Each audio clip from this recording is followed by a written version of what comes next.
The McElroy brothers are not experts, and their advice should never be followed. Travis insists he's a sexpert, but if there's a degree on his wall, I haven't seen it. Also, this show isn't for kids, which I mention only so the babies out there will know how cool they are for listening. What's up, you cool baby? It's familiar, but not too familiar, but not too not familiar. It's a new craze.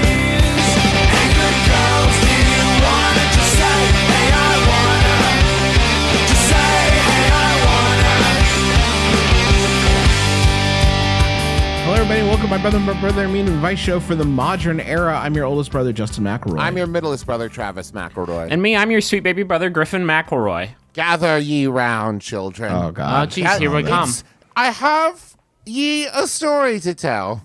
Are you going to talk about? Ye. Are you going to talk about the true crime that happened to you? I'm going to tell you about the true crime that happened to me this past fortnight. It was like a couple days ago. Okay, we got to stop right now. Is this a horror story or is it a true crime story? Because you're kind of doing both things. I tell you, Griffin, it is a true crime story about the horror of humanity. The dark passenger that lives in all men's souls. Okay, so God. I submitted for the approval of the Midnight Society. Travis lost some furniture. The story of the missing patio furniture. Her tale of this tale through campfires, but its telling has been I swear it happened to a friend of a changed. friend of mine. I thought that this was internet creepypasta, like a Slenderman. No, it's true. The patio furniture was stolen. Teresa and I, when we lived at our last apartment, had a set of patio furniture. When we moved to the new apartment, there was no room for it. So we chained it together with our bikes in front of, like, in our covered parking space. You just made a little. You made a little theft honeypot. Yes. Of the two most desired to be stolen things: patio furniture and bicycles. But we covered it in a tarp, Griffin, which seemed to remove it from That's just inside. gift. That's gift wrap for stealers. We shadowed it from the world, and the world could not find it behind the tarp in which we hid it to keep it safe from prying eyes. And so now, in our move, we've decided not to take any of that shit with us. So we sold the bikes in like 10 minutes, but we couldn't seem to get rid of the patio furniture. Now, this patio furniture was all chained together in an awkward way, stacked atop one another. We were gone for about an hour. We came back. It was gone. We were very frustrated, but at the same time, we had been trying to get rid of it, though for money. Yeah, and for money, not for free. Not for no money. So I was perturbed. Sounds like you lost a really good chain and tarp as well. So I like was insult most to mad. injury. I just bought a heavy-duty lock for like $25 that I was going to use on our storage unit, and I was using on the chain, and that was stolen. And that was what bummed me out more than anything. That lock was not 2 hours old. So I took the dog on a walk, hoping that maybe I could, like, I guess, scope the furniture sitting in someone's front yard. The perfect crime. And I did not find it. And I got back to our apartment, and there was a dude like chilling out on our steps of our apartment, and he lives in the building. And I was like, hey, you didn't by some chance like see a truck pull up and like take some patio furniture? And he was like, what color? As though there were a bunch of patio furniture. I saw some red furniture get took. Was that you? I saw some yellow last week. Was that you? And so I was like, well, the patio furniture was black. And he was like, oh, it's in the back of the building.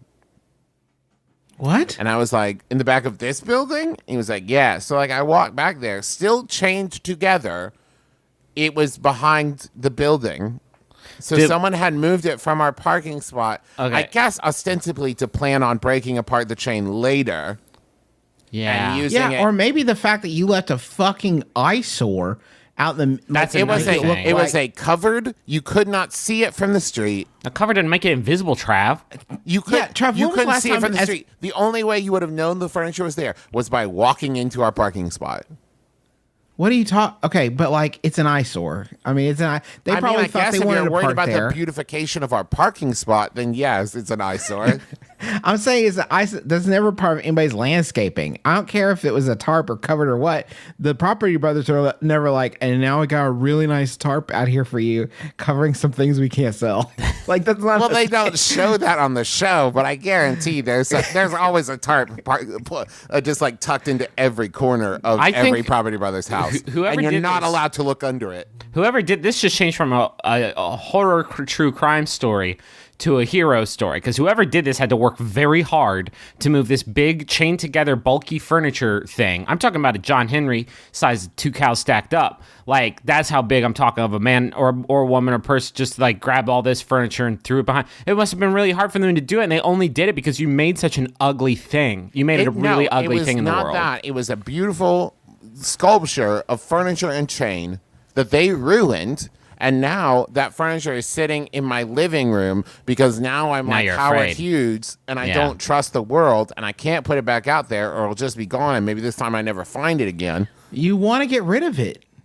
Yeah, but I want to You get rid don't of want it it. for money. I'm an American, Justin. I want money for my goods and services. How much? I would really like to know, like, unless you need patio furniture in your home, what is step 2 after stealing a bunch of patio like Yeah. where do you go to buy stolen patio furniture? And where Pier- do you Pier put One- it that it's not going to get scoped? Fucking Pier 1 Imports. A lot of people don't Is that know what this that about Pier 1 means? Imports. Is is that what those quotation marks around imports means? I've always wondered. Yeah, if you actually rearrange the letters in Pier 1 Imports, it's stole. Yep. So, Which is Missy Elliott for patio furniture. yeah, just stuff to keep in mind. Everything in Pier 1 Imports is stolen. You take it down to Jimmy at Pier 1. He'll fence it for you right quick. Whenever someone says it fell off the back of a truck, it's always a Pier 1 Imports truck. Yeah. That's true. They have the worst trucks in the business. I just want to say, I wanted to make a point that this is Travis's final MBMBaM that's going to have that like Hollywood sheen. Yeah, You know what I mean? This Like is the last flashy one. I've gotten really used to all of our stuff having like that Hollywood sheen. Yeah. And we're about to lose that for good. And I'm glad we're getting in like some of this true Hollywood stuff under the wire, like the time that someone moved furniture that Travis left outside. That's the kind of stuff that only happens in LA. Travis, can I ask you a question? Do you think it was Tom Hanks who did the furniture move? Hey, Griffin, can I tell you? It reeked of Tom Cruise. Like Tom if Cruise. there's one thing I know about Cruise, he loves patio furniture. I am just so grateful to Travis for reserving this story for us and not selling it to This American Life or Risk or another audio story, The Moth, perhaps, like audio storytelling format. Yeah. Actually, I'm going to there do it must have on been Song Exploder. What a departure for them. Yeah, you can really pick up the It was treble. just too juicy. Yeah. It was just too, they couldn't pass up the opportunity to break this story. Hey, give me a question, please. I got one feeling for you. ready Piping for it. hot. I recently came home to find my garbage can and recycling bin sitting in the street. Whoa, how about this synergy? Normally, I would have just attributed it to the wind, but my neighbors were placed perfectly upright back. There's a possessive there. This is not describing the position of their neighbors. Their neighbors is... Well, my were neighbors placed were standing perfectly in the middle of the street. Our neighbors, who are sealed in a giant Tupperware, like that one episode of Erie, Indiana, were placed perfectly upright back where I remember seeing them in the morning. I thought my relationship with the folks picking up my trash was all right, but this has me rethinking that. Have I angered my garbage man?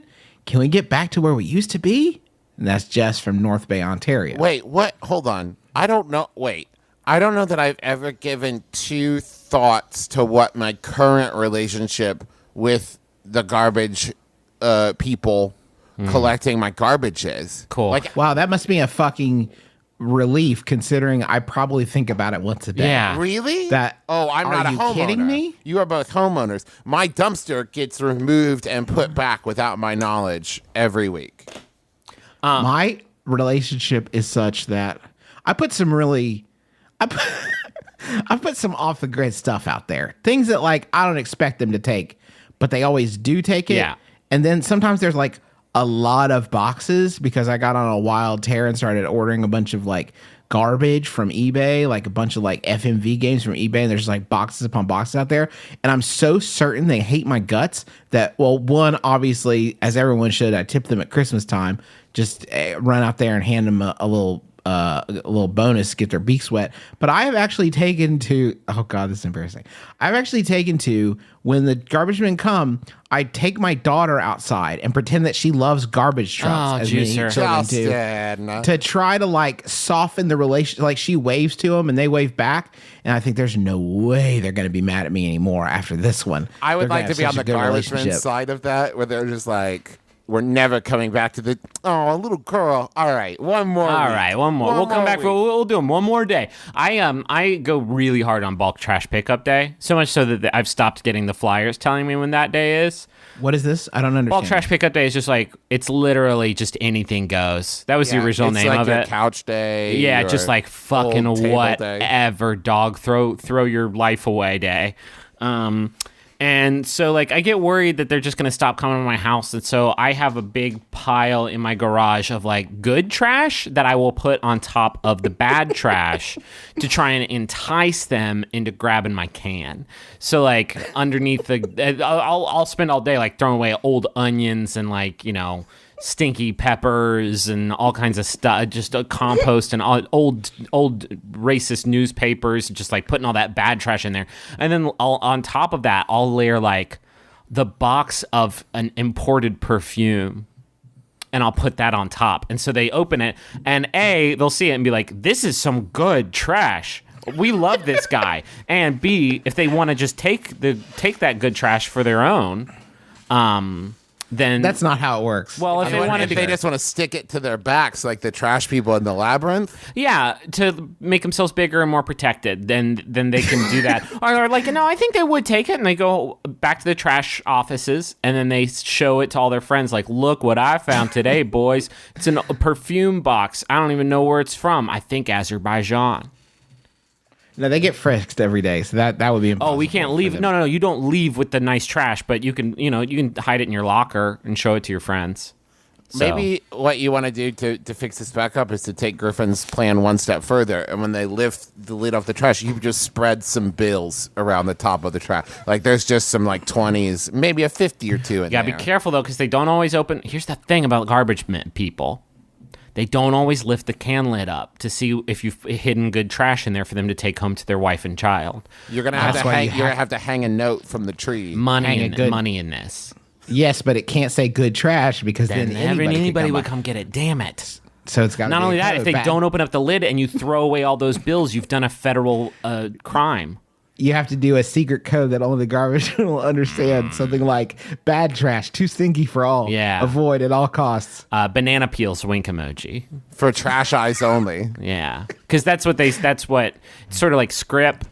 Like they bring home, how many cans did you bring in today, Roger? And Roger's like, 400 cans. It's like, damn, here's 20 banana peels. And that's how they pay them. Oh, that's the company store? That's the company store. And then you trade in the banana peels for uneaten bananas. So it's like a one in, one out sort of economy. That's solid recycling. Yeah, dude, though. like all the nanners you want, essentially. My relationship with them has improved to the point. I'll tell you how it fell apart. We have instead of bulk trash pickup day, we have like you call the city and say, hey, listen, once a month you can call, and it's like no questions asked. As dirty as you all want to bets be. are off. Yeah, nasty as you can get, just like whatever. And a lot of times, like furniture that I'm getting rid of or replaced, because we did that thing when we first got married. It was just like buying like whatever we could cobble together at Target or whatever, and then we're like, okay, well, this is falling apart because it costs $20. Yeah. So I need to dispose of it. And I left it out there and then called the city, but I put it out there on trash day. And then the trash guys took it, but I'd already called it. I want to say, no, this isn't for you. I understand. This is like above and beyond trash. You don't have to do this. You're better than this. Don't take this heat. You can't Don't stand take this heat. I know it's probably just you coming back with a different truck later, but like, don't take this heat. You can't handle it. But then they did, so that's how they got mad at me. Can we take a second to address the fact that, like, if you work at all in, like, the trash collection industry, you are a fucking hero. Yeah, I don't know how you do. Like, I don't like to touch my own trash, let alone the trash of hundreds of strangers. The very idea of trash makes me very sad. Like, not sad, like, oh, look at all this trash just being thrown away, but that I have to deal with it in my own home makes me sad. and I Yeah. wish that there were a robot to do it for me. So the fact that you like do it and take that heat for us, I just want to take a moment, if you're listening, to know Hey, that I thank appreciate you. Now, Hey, actually, if you are listening, maybe we get a new segment out of this, like weird trash stories. Ooh, Like, what's yes. the weirdest thing that anybody's ever thrown away that you've ever collected? Just write in with the subject line trash stories. And I don't want to hear it if you're not in the industry. Yeah. I want to hear Yeah. from people who are like in the biz or have been in the biz and like at one point. send us a JPEG of your own personal treasure hoard of the great trash that you found over the years, and you've just kind of squirreled it away in your den. If the trash comedy Minute Work starring Emilio Estevez and Charlie Sheen have taught me anything, it's that trash people go through the trash. They show like funny things that they show to each other. Love and that. like then they, I think, get wrapped up in like maybe a kidnapping or some kind of They probably get kidnapped. crime syndicate. I can't remember what happens in that movie after the point where they're rummaging through other people's trash. Yeah. But like I know there's funny stories. Yeah. Dude, you know it's fucking funny though. Yeah. One time I had a trash can that I hated, and you can't get rid of trash cans you hate because what are you going to do? Put them in a bigger can? It's ridiculous. So one time when there was a windstorm, I saw that my trash can had been blown across the street and down a steep driveway into like my neighbor's backyard. And I just thought, this is good. Jesus, take the wheel. Jesus, take the wheel. He's What, migrated. 3 days later, in what I it is honestly like kind of infuriating, but obviously it was a miracle.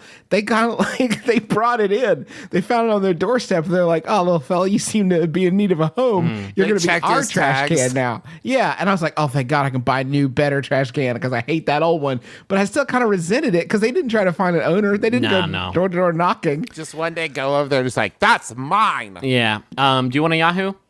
Please. This one was sent in by Morgan Davey, who sent in so many fucking amazing ones that I feel like we need to give him a title. And I think that Captain Morgan.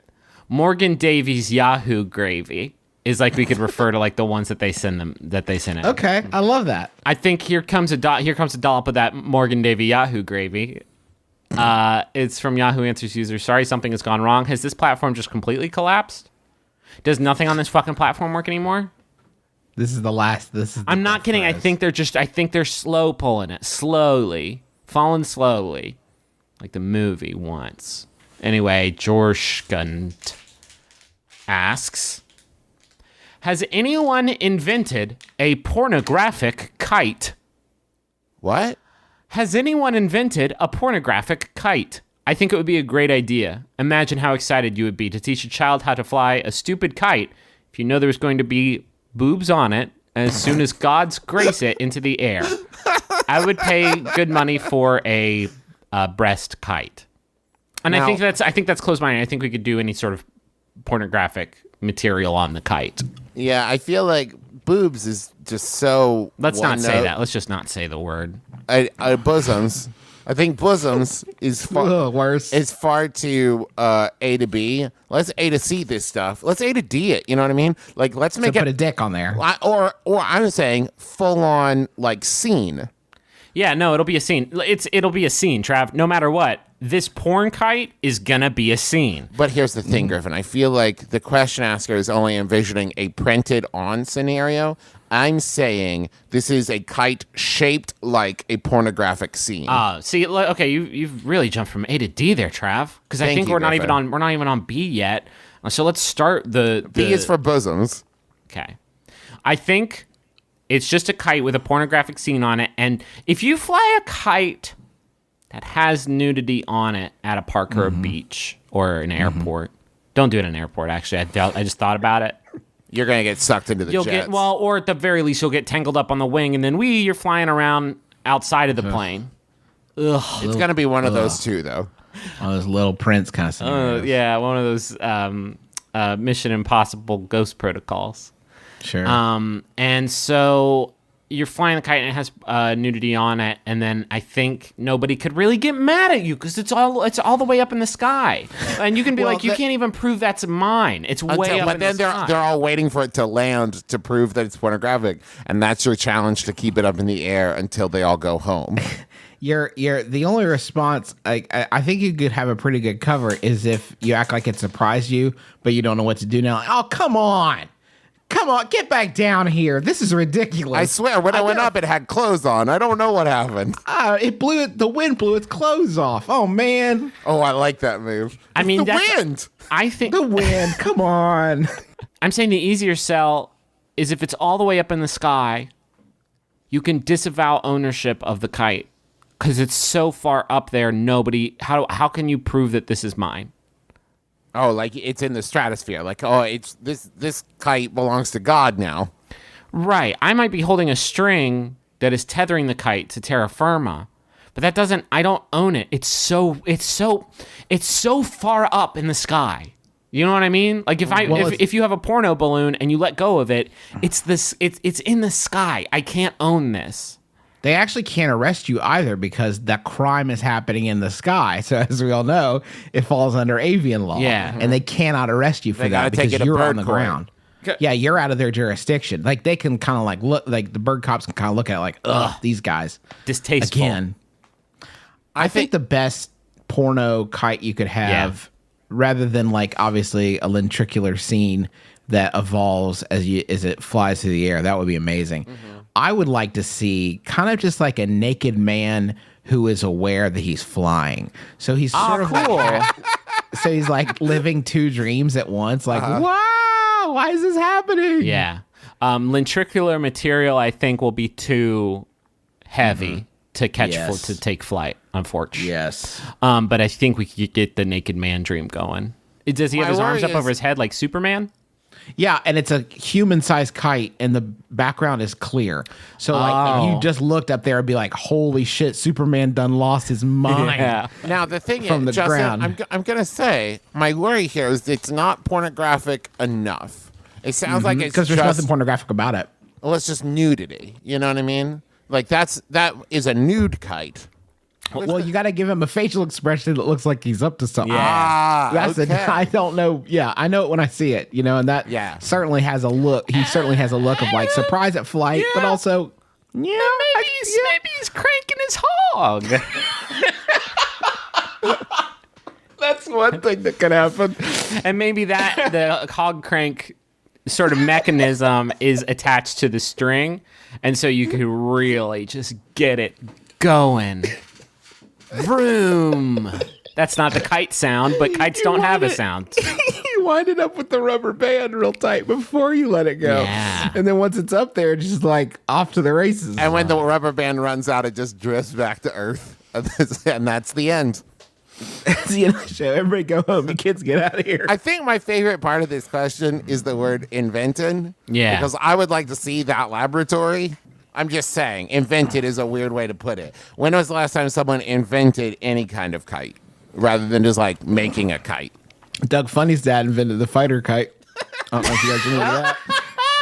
That was the most pornographic episode of Doug, by the way. Yeah, that's true. Because then Mr. Fink, was that his name? Frank?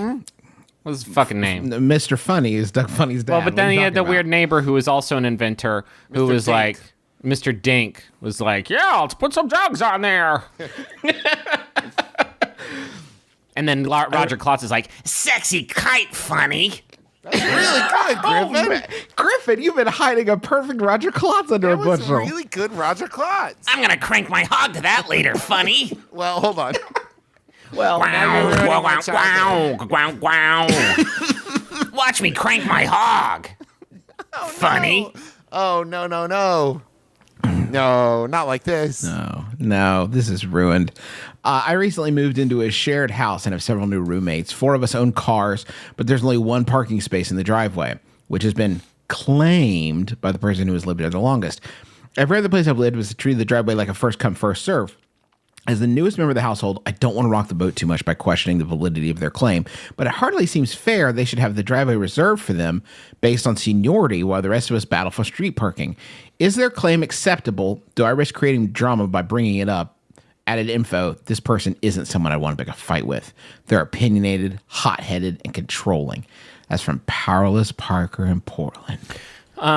I've been watching Deadwood for the first time, and let me say this about vis-a-vis claims: you best watch out about about stepping on claims, because that's how you end up getting pigs. If anybody says that you want to reconnoiter the parking space, Yeah, you ain't gonna don't- reconnoiter shit, dog. Don't do it. You're gonna get flung. I have a plan for this Okay. person. All right. I've been playing the Game of Thrones board game. A lot of HBO sort of dramas are sort of informing Lot of our HBO strategy this tie-ins, time. Yeah, and in the Game of Thrones board game, there's victory tracks, Okay. and you like if you want to hold the Iron Throne, you do it through bidding with your power. So what if rather than like you all bid money to see who gets the parking space, and when the person who wins, that money goes to buy dinner for the other people in the house. Are you fucking kidding me? Like, here's what you'll get: either one nice dinner or not have to street park for a year. Well, but hear me out. I'm not done. At any point, well, let's say after a week, anytime after a week, someone can call a new bid to order. Maybe they've had like a bonus at work, or they had like a really good sale, or they sold off their Xbox so that they could park at the driveway, and they call a new bid, and so everybody bids again. And it's constantly up for grabs. There's going to be a lot of power struggle. I don't think it's going to make things easier, but I've watched a lot of Game of Thrones, and I think it's going to be a lot sexier, a lot more exciting. Yeah. There's going to be a lot of intrigue, a lot of whispers. Someone's going to be probably killed. The little birds. Little are gonna be birds. there doing their thing. Dragons. Here's the night. Building off of Travis's bad idea with a good one. Well, What hold if on. we It just were- needs some polish. Well, allow me. What if you put a price on the parking space? So Yeah, you said, "Hey, listen, I want your parking space. I'm willing to pay $50 more in rent per month, and that is a trickle down benefit to everybody else." So you can either take $50 off that person's rent or split it up with the rest of the house. Everybody's winning, and you're just flaunting your affluence. Because if honestly, you don't want first come first serve. That's a nightmare. You'll never leave the house. All your ideas have been bad so far. Okay. Okay. The right answer is all of you sell your cars. And you It's a take little. God, Hold nice. on. This is a little gift of the Magi, Griffin. No.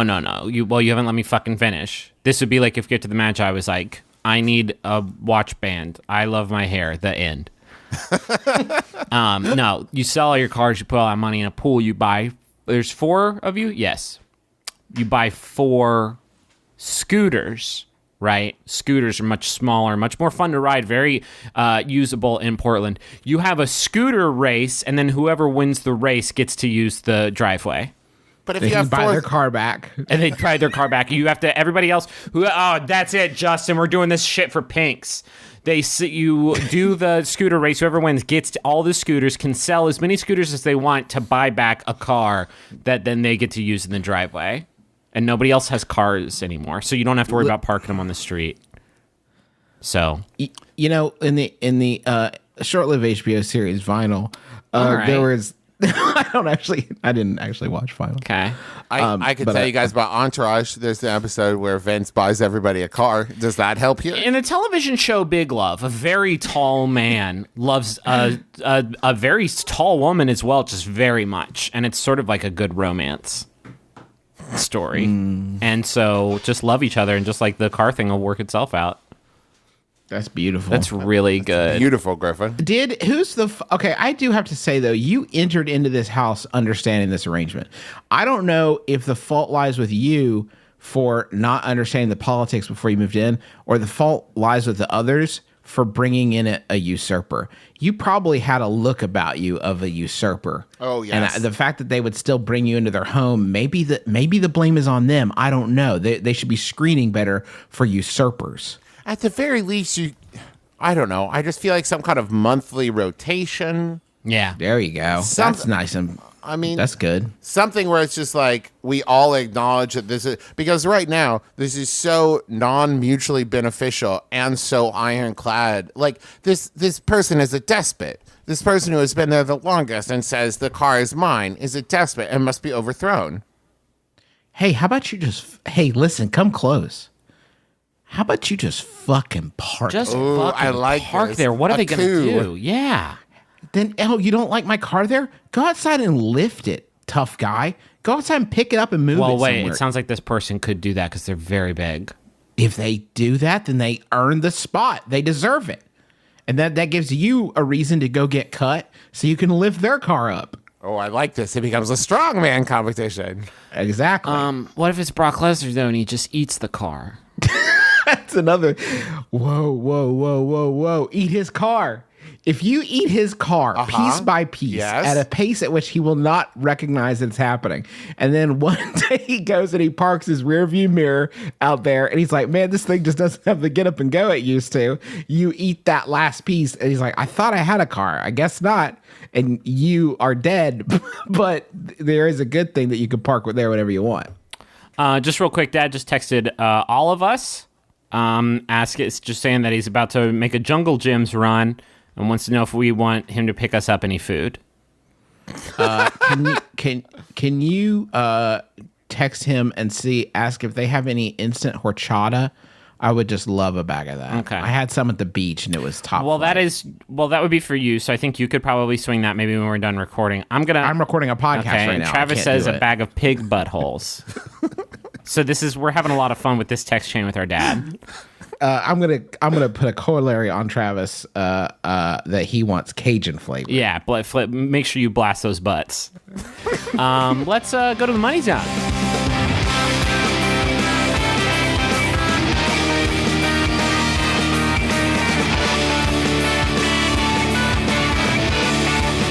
I want to tell everybody about how I sleep. I have okay. a little pillow shaped like a Crunch bar that I nestle into my arms. It's a Nestle's Crunch bar for nestling in my arms. That's a super weird way to do do your sleeping, I think. Well, I used to have a log-shaped pillow, but I just upgraded to this Crunch bar pillow. This log-shaped pillow, just a quick aside, you used to take it with you traveling everywhere, and you would sort of hang it from a strap of your backpack, and when you did that, and I do not want to get blue here, folks, but it was like a diagram of a scrotum with testes that they might have at like a doctor's office, or like maybe they would bring it to like a middle school to like teach boys about like sort of their pizzone down there. So clinical was this diagram that Justin would take with him, just walking around like his backpack had truck nuts as he went to, E3 or PAX East or what have you.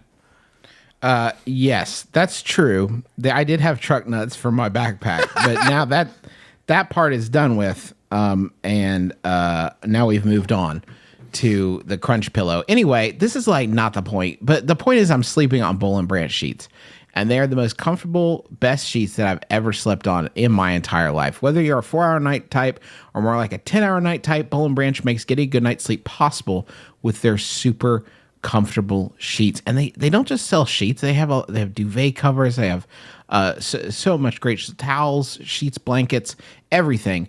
And here's the best part. If you go online to bollandbranch.com, that's BOLL and branch.com, they'll let you try them risk-free for 30 nights. If you don't love them, you can send them back. You have nothing to lose. If you go today, you get 20% off your entire order. If you go to bollandbranch.com and use promo code MYBROTHER, you'll get 20% off your entire order.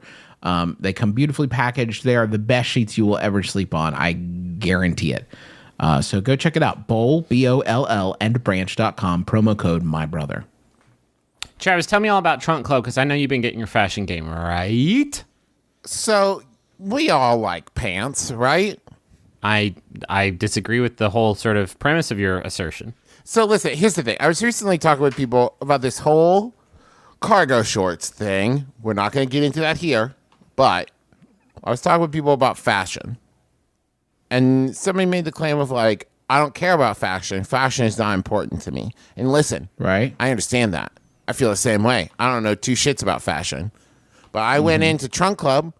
I did like a fitting with a stylist. And what I ended up with, and I can't stress this enough, the best looking and most comfortable pair of jeans I've ever owned in my entire life. Like, I don't know what it is about them, but they both look great. And they are my favorite pair of pants to wear. And so that was my first kind of view into the fact that maybe this fashion thing is onto something. And it's not just about looking good, but it's also about feeling good. So if you've been away from fashion because you don't know, I got 2 words for you. Trunk club. Trunk club. Trunk club. You can maybe make it into 1 word, but that's not what it is. Anyway, it doesn't matter. What it is you go on Trunk Club, you tell them what kind of clothes you're looking for and what kind of events like you would wear them to for work, for parties, for outings, for fancy occasions, for doing podcast live shows. And you tell them like what your style is, and they're going to come back at you with some amazing suggestions. They're going to ship it to you. You're going to try it on. You're going to keep what you like. You're going to ship back what you don't, and you're only going to pay for what you keep. It's an amazing deal, and it's like having your own personal stylist because that's exactly what it is. Like I was going to make that into a simile, but Yeah. you just do have a stylist. When that you helps out. ship the clothes back to them that you didn't want to wear, do you include some like fun-sized candy bars with it to just be like, hey, thanks for trying? I just put some bills in there. So we're couple all just 20s. kind of about just like giving money to people who we're afraid we've upset for some reason. Yes. Or will upset in the future. I don't want them to be mad at me because I didn't like that pair of pants. Sure. So there's $20 in the pocket. And there's a Three Musketeers bar. Oh, it's melted all over. Oh, the pants are ruined. Oh God, please not like this. And so it's expert advice, amazing clothes, and you can get started today by going to trunkclub.com/mybrother. And when you do that, you're going to type in your measurements, share your likes and dislikes, and you get your own personal stylist when you use that code MyBrother. So go to trunkclub.com/mybrother and get all set up today. Get your sexy on, as Mr. Justin Timberlake would say. Can you request a name? If he forgot the lyrics to his own song. Can you request the name of the stylist that you want? Can I be like, I want someone named Trey to tell me what kind of vest to wear? Yeah. I want a Bernice to be like, here's your vest, Griffin. And listen, here's the coolest part for me. If you live in Dallas, New York, Los Angeles, Chicago, D.C., or coming this fall, Charleston, South Carolina, they have clubhouses where basically you can go try on the Just clothes. fucking kick in the work with door the like, stylist. where's Trey at? Where's Bernice? I need some pants, Trey! Hey, I got a personal message here. We do Jumbotrons on this show, and this is one of them. It's a message for Kristen, and it's from Stone, who says, hey, things are so good that I figured I would have the brothers relay this message. I know you won't marry me, but how about we start that perpetual engagement? The ring is forthcoming, but a Jumbotron is cheaper, so I started here. Love you so much, and thanks for putting up with my shit during D&D. Man, I really hope that Kristen and Stone are in some kind of a relationship that doesn't make this weird. No, it's probably good. I mean, they're Yeah. fellow D&D players, so Well, they definitely know each other, but Yeah. maybe they've never had any romantic entanglement whatsoever. or maybe they have. Ooh.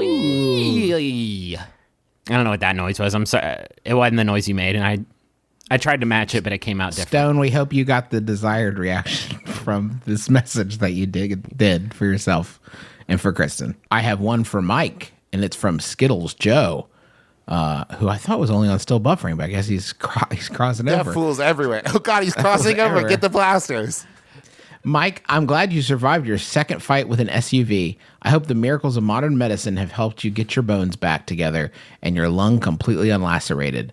I look forward to many more years of your friendship, your wonderful puns, and your mockery of the Welsh. I hope these words from the McElroy brothers give you a laugh. Hey, Mike, want to buy a duck? I hope they don't give you too big of a laugh if you're working through some lung stuff. Man, I hope Mike didn't die. Man, I hope. Ooh, No, come on. phew.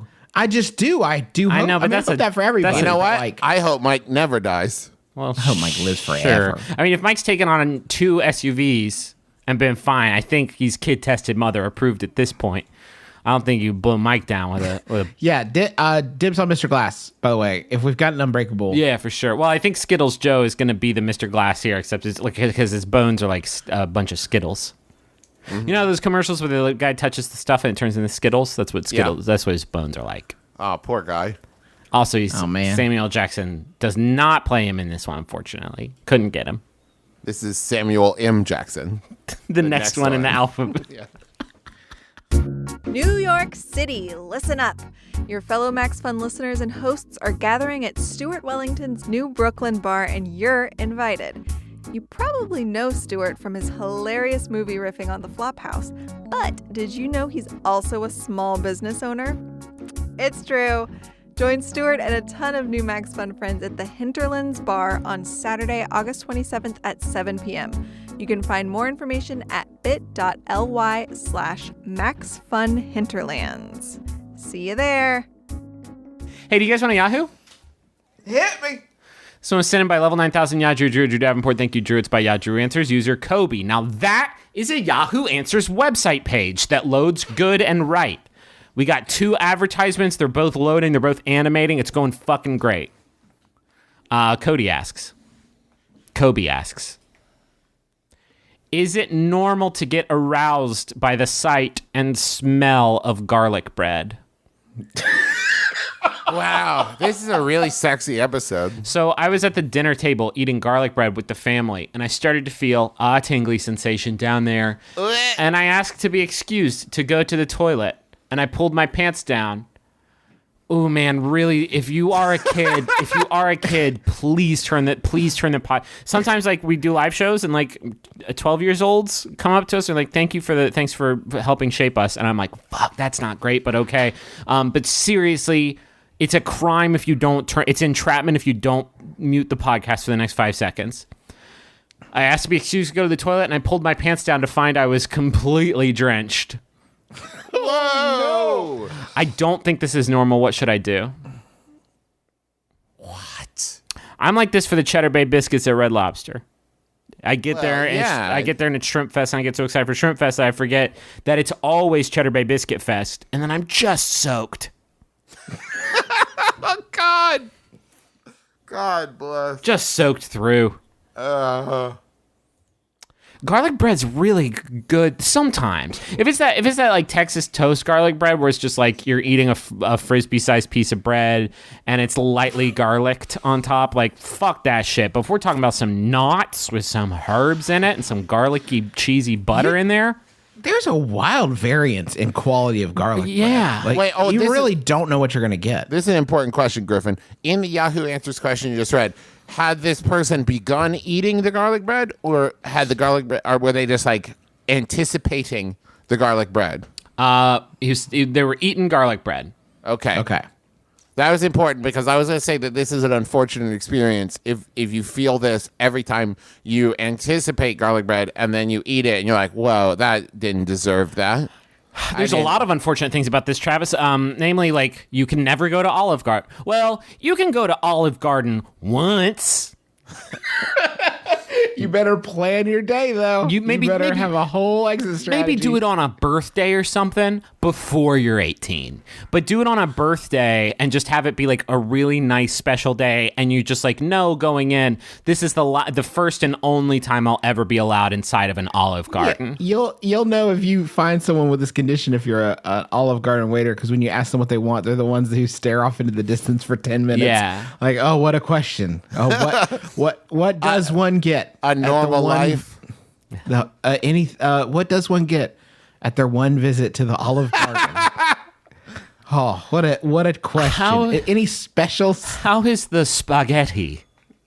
Could I have the garlic bread and a garlic bread sandwich and garlic bread with spaghetti on top of it, please? And a privacy curtain. And maybe like a couple bibs. I would humbly request that rather than bringing the bread first, as is a common practice, I would ask that you bring my meal before the bread and perhaps the checks as well. And then clear a pathway for me. If you offer any Andy's mints, I would request that you deliver those to mine table before the bread portion of the meal. And no, I will not remove my mask. And Thank one more recommendation, just before you do bring that garlic bread, make sure to contact mall security ahead of time. I will go willingly, but I don't want a lot of fuss. This Kevin that's talking to you right now will go willingly. Garlic bread, Kevin, fucking no rules, just right. Is that your thing? I just spit fucking coffee on my face, you asshole. Fuck. Now I got a whole situation here. For real though, garlic bread is really good. So good usually. Oh, I know the answer. Oh, and it might kill. Listen, Yahoo Answers question answer. Kobe, this might kill you, but it's the only way you're going to get through this. You're going to have to go through immersion therapy. Oh God. You're just going to have to like spend a long like bank holiday weekend eating garlic bread nonstop. By Just the like- end, you will be super dehydrated. Yeah. Well, yeah, you got to be in a bathtub the whole You time. could also learn how to make garlic bread yourself. You'll have an advantage there because you'll always be the first one to know it's done. That's a good point. Yeah. That's a good bake. Wait, hey, is it done yet? Nope, not yet. I'll tell you. it's- Welcome to the weirdest episode of Great British Bake Off ever. Oh man, don't even let him in that tent. That's a bad bake. Don't eat that, Mary. Mary, no, God, Mary, Mary. You simply cannot. That's got a soggy bottom. Soggy bottom. It's a bad bake. Soggy front, more like. Twice a month, my family has a game night. We usually play Uno. Recently, my cousin, who's 9, started playing with us. When he plays, he's always sitting next to me. Every time his turn comes around, he plays his draw 2s, draw 4s, skips, and reverses on me. And I never get a chance to play. And I always end up in last place because of his bullshit.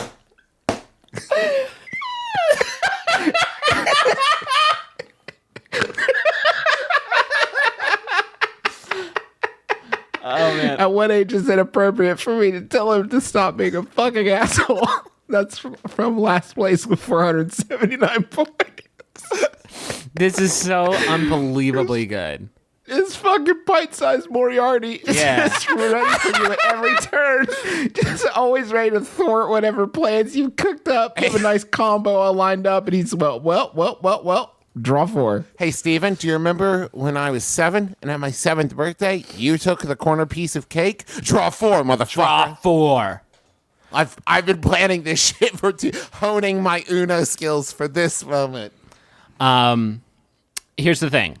If this interloper, this little 9-year-old devilfish, is the first one to put the screws to you like this while playing Uno, you and your family actually haven't been playing Uno up to this point. That's true. Because Uno is a savage game about hurting your opponents without reservation.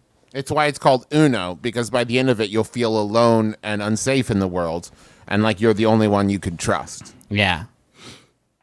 It's actually pronounced you know, because now it's just like your little 9-year-old just fucked you over on the battlefield, and he's like, and now you know. Now you've had a taste. Now you know what Toby can do. That's sort of like, that's about as good a pick as when I was at the beach with my in-laws and several cousins and uncles. I thought it'd be fun if everybody played some werewolf. Oh, boy. And just flash forward to an hour, just a pure hour of everyone at the table calling everyone else a liar. Just like constantly everyone accusing everyone of lying for an hour. There's a lot of really good vibes after that sesh. And then you went to Joe's Crab Shack. Then we went to Joe's Crab Shack. Do we want to talk about the Margaritaville, the harrowing Margaritaville voyage that you tried to go on? Okay, so I'm at the beach, living the beach lifestyle like Island Boy do. You know how he does it. And we head over to Broadway on the beach, which is in Myrtle Beach, which was about a half hour from Pawleys Island. Oh, Jesus, where you I had to was drive staying. a half hour on this? And it was 40 minutes of the traffic, my dude. damn, dude. So we drive 40 minutes over there. And first off, we park at the opposite end of the place from the Margaritaville. So I'm like, oh, fuck. Gonna get a good walk. Gonna be all sweaty for Jim when I show up. That's embarrassing. On the drive over, my father-in-law, Tommy, Low Country Tom, tells me that if the last time he was at Margaritaville, fucking he rolled up and the place was packed. Who's there playing a set? Well, why it's James God, Buffett I would playing a fucking set. dissolve. So my anticipation is already like off the charts. It's like I've been eating garlic bread all day. I'm out of control Just here. flooded. Just Now, that have you basement is flooded? flooded. Just drenched. Now, have you been to a Margaritaville before, Justin? Was this your first experience? Yeah, but it was before I went through the change of life. Oh, I see. Which means becoming a dad and getting really into Jimmy Buffett. So, we walk through this place, and it's sort of like if Jersey Shore like it's not Jersey Shore the TV show, but like it's got that like boardwalk vibe.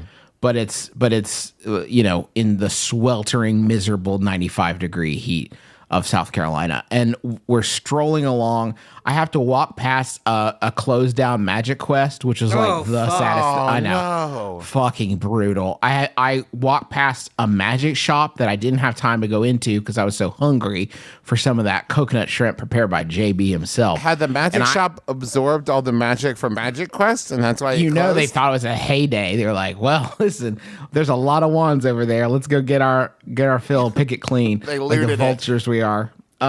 So we get to Margaritaville. It is 5:30 somewhere. I'm going to say the afternoon. It is 5:30 somewhere, and it is 5:30 there as well. So I should have anticipated that 5 o'clock is the worst time to go to Margaritaville, obviously. But we show up at 5:30. My daughter is like basically like dehydrated. She's just a husk that I'm like dragging behind me on a leash.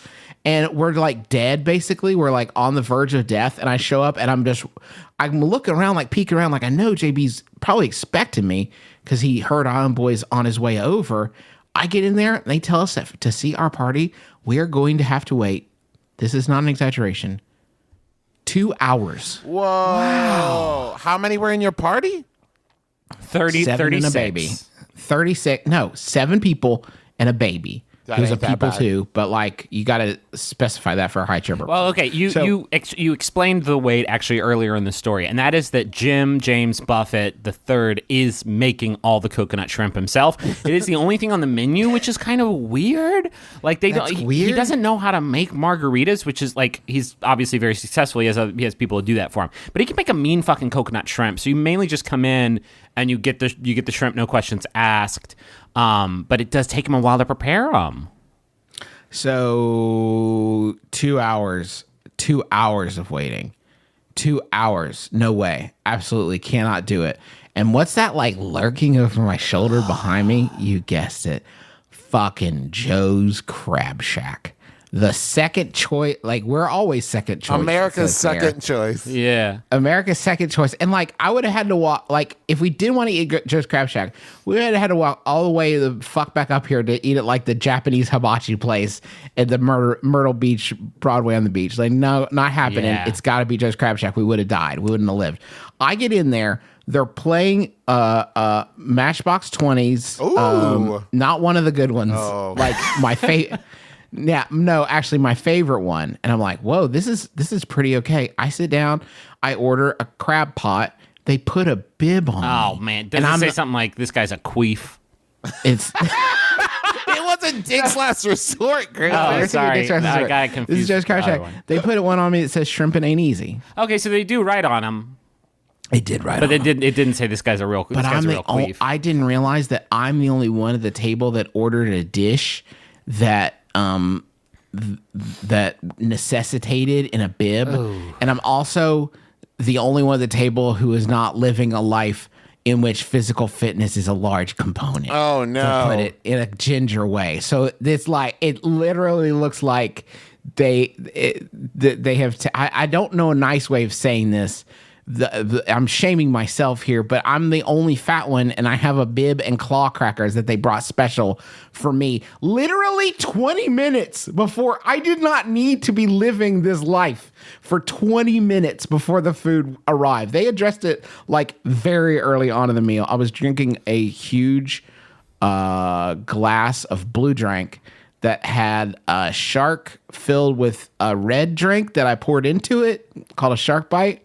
There was a limit too on those on the menu. It said. Wait, was yep. the vessel, the shark vessel full of red liquid, was it a glass shark? No, sadly, it was a rubber shark that I did. My Uncle Michael did steal it though, so that I Damn, Mike, you can't leave me anything on this, the worst day of Justin's life. You couldn't leave him anything. No, he stole it for John. He didn't just He like stole steal it for me from from Justin. Joe's Crab Shack. Oh, I see.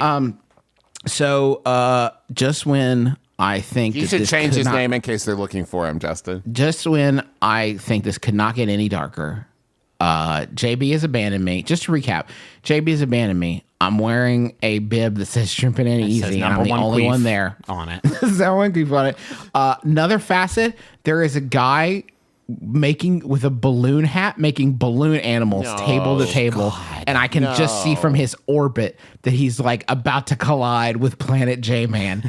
And I'm like, this cannot get any fucking worse. And then over the radio, Tracy Chapman's Fast Car comes on in the Joe's Crab Shack. I love this fucking song. Yeah. I do not want that and like jalapeno slammers to be in the same zip code. It is uncalled for that I should be subjected to Tracy Chapman's beautiful dirge of pining and longing for a better life that shall never arrive than while I'm sloppily eating Cajun crab legs out of a bucket with a bib while a balloon dipshit hovers and waits for his moment to pounce. It was the worst day of my life, but the desserts were okay.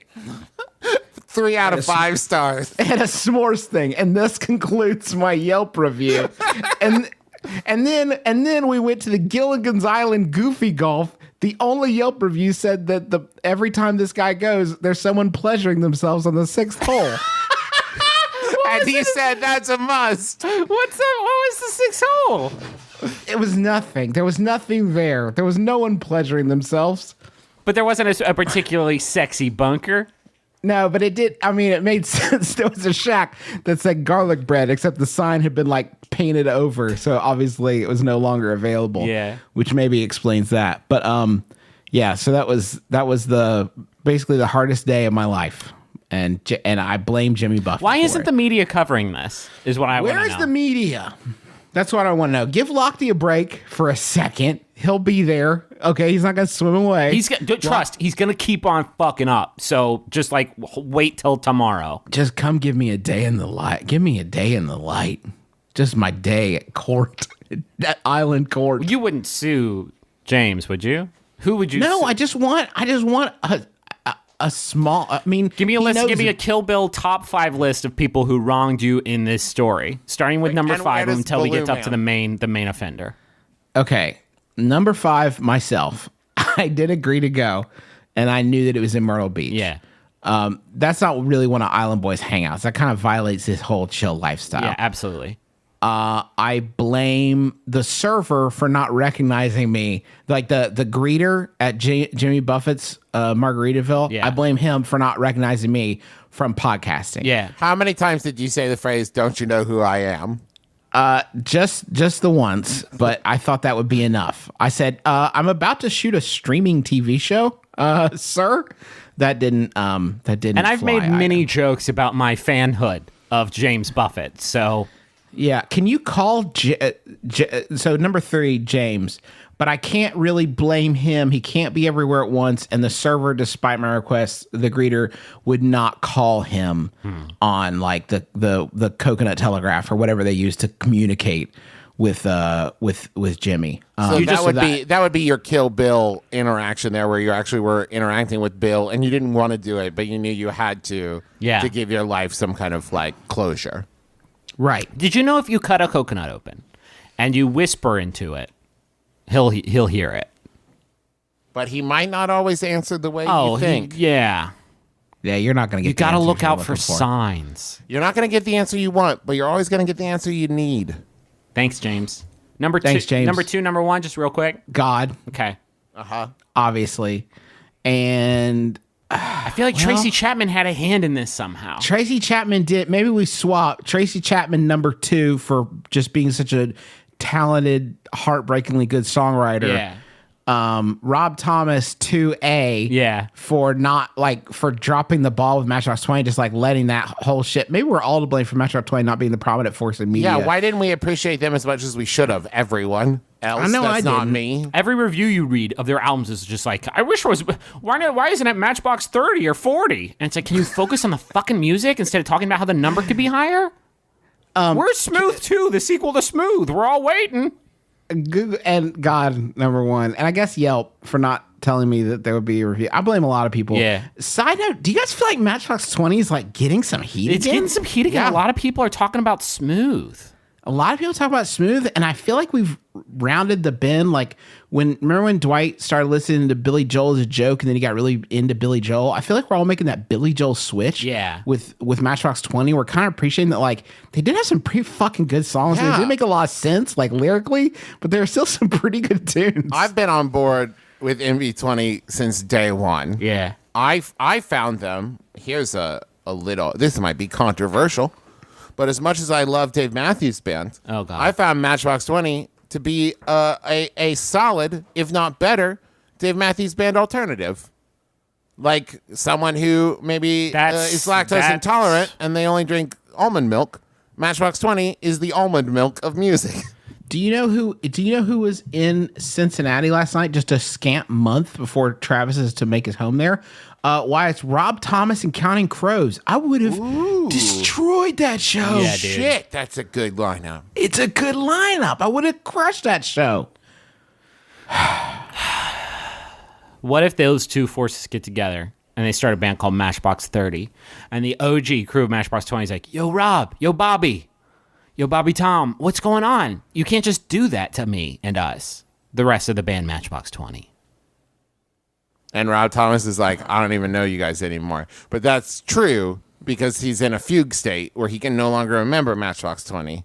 And I'm worried about him.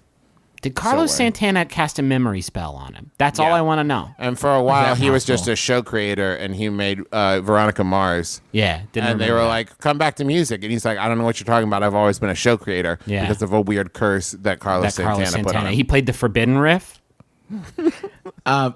Super quick update from the Wikipedia page of Matchbox 20. Not reading any facts this time. Just want to say they have that timeline that shows when everybody was in the band and what have you. And it extends to 2017, which I feel like is maybe getting a little bit above It's its like the britches. Mayan calendar of Wikipedia pages. Like Rob Thomas, I think will probably go on there and say, "Okay, yeah, probably." I mean, yes, And then true, but February 2017, there's going to be the Great Cataclysm. But then Rob Thomas is going to get back in the group and be like, guys, time for the Smooth sequel, Smooth 2. It's still a hot one. It's a like hot 6 inches from the midday sun. It's a hot one again.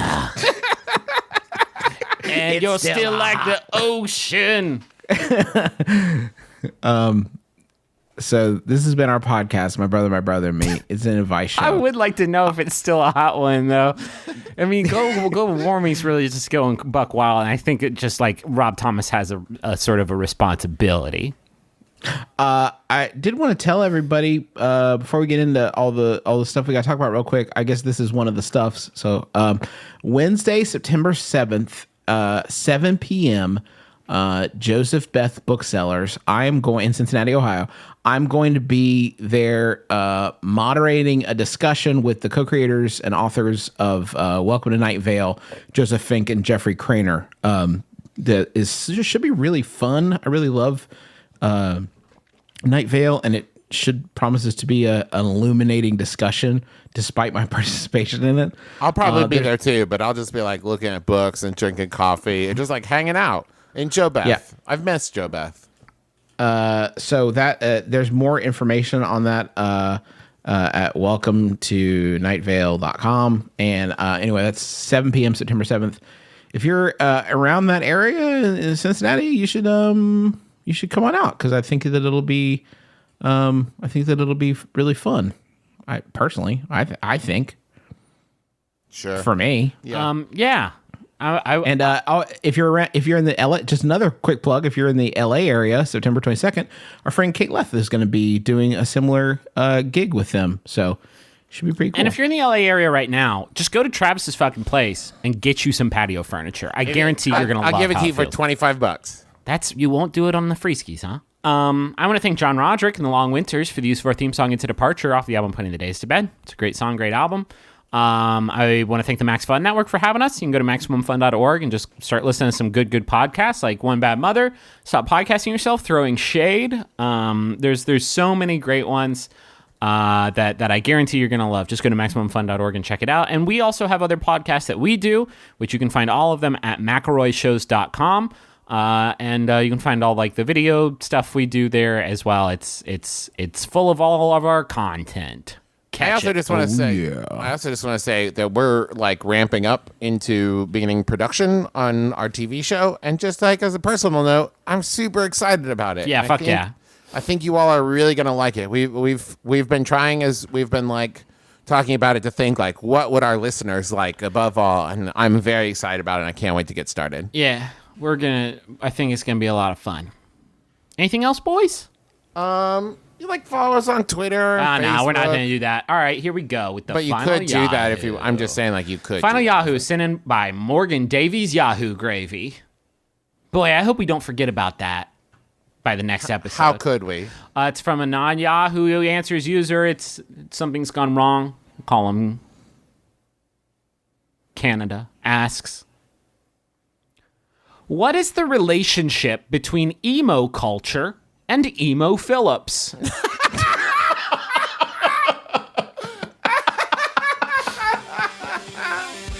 It's Justin McElroy. I'm Griffin McElroy. It's been my brother, me kissing your dad square on the lips.